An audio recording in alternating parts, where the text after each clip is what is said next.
Lecture du livre des Actes des Apôtres. En ces jours-là, les chefs du peuple, les anciens et les scribes constataient l'assurance de Pierre et de Jean, et se rendant compte que c'étaient des hommes sans culture et de simples particuliers, ils étaient surpris.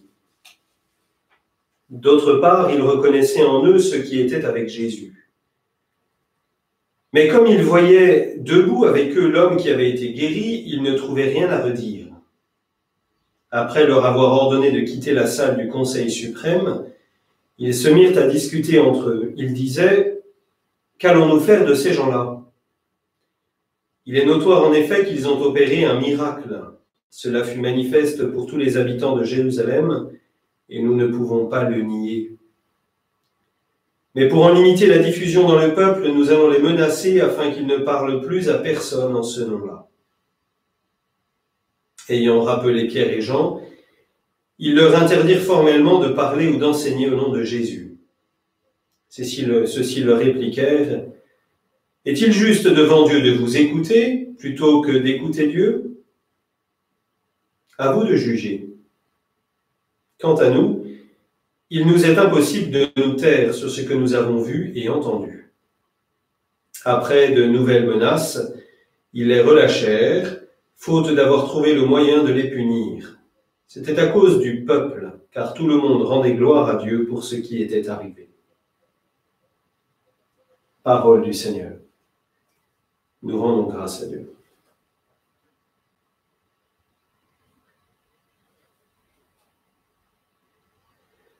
Alléluia, Alléluia, Alléluia, Alléluia.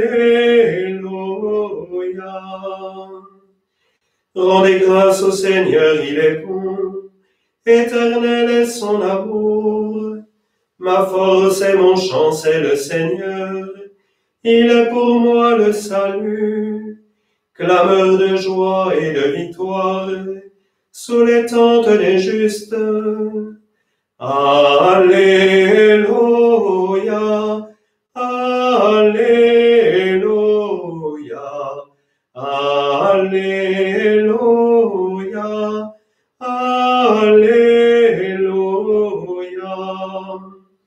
Le bras du Seigneur se lève, le bras du Seigneur est fort. Non, je ne mourrai pas, je vivrai, pour annoncer les actions du Seigneur.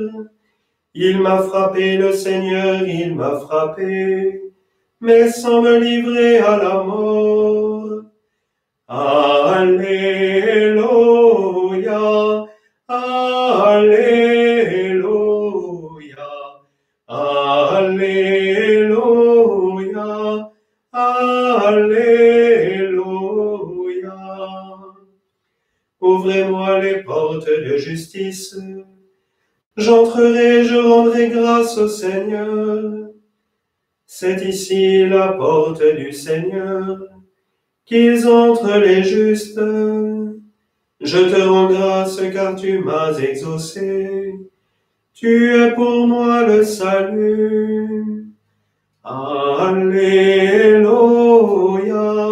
Alléluia, Alléluia, Alléluia. Voici le jour que fit le Seigneur, qu'il soit pour nous jour de fête et de joie. Alléluia, Alléluia, Alléluia, Alléluia. Le Seigneur soit avec vous. Évangile de Jésus-Christ selon saint Marc. Ressuscité le matin, le premier jour de la semaine, Jésus apparut d'abord à Marie-Madeleine, de laquelle il avait expulsé 7 démons. Celle-ci partit annoncer la nouvelle à ceux qui, ayant vécu avec lui, s'affligeaient et pleuraient. Quand ils entendirent que Jésus était vivant et qu'elle l'avait vu, ils refusèrent de croire. Après cela, il se manifesta sous un autre aspect à 2 d'entre eux qui étaient en chemin pour aller à la campagne. Ceux-ci revinrent l'annoncer aux autres, qui ne les crurent pas non plus. Enfin, il se manifesta aux 11 eux-mêmes pendant qu'ils étaient à table. Il leur reprocha leur manque de foi et la dureté de leur cœur parce qu'ils n'avaient pas cru ceux qui l'avaient contemplé ressuscité. Puis il leur dit, « Allez dans le monde entier, proclamez l'Évangile à toute la création. » Acclamons la parole de Dieu, louange à toi, Seigneur Jésus.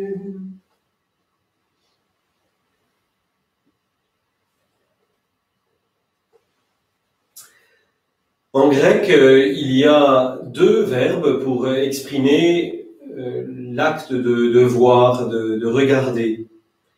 Il y a le verbe idein,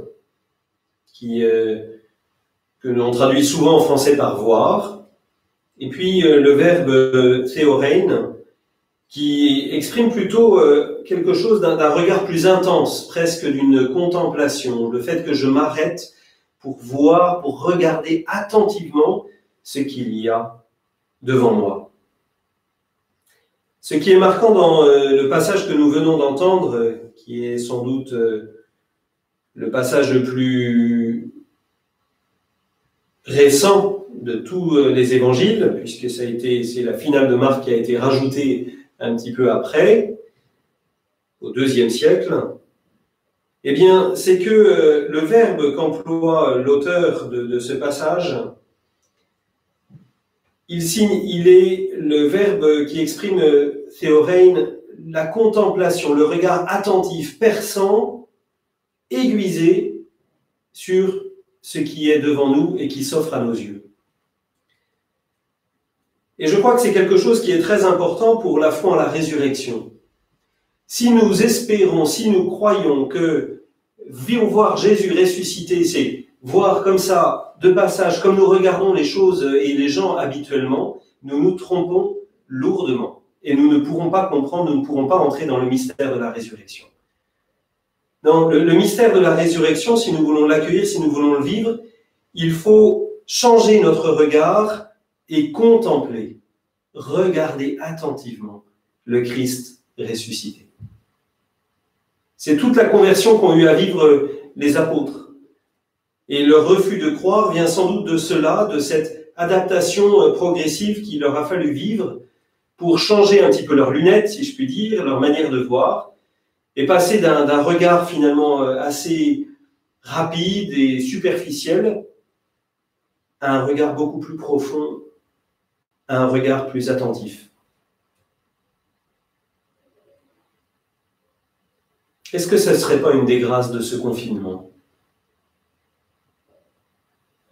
Passer d'un regard superficiel sur les choses à un regard plus en profondeur, peut-être plus lent,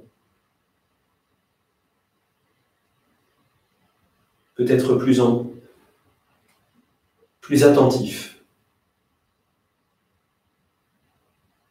Et nous pourrons alors à ce moment-là reconnaître de façon nouvelle le Christ ressuscité, présent aujourd'hui encore dans nos vies. Amen.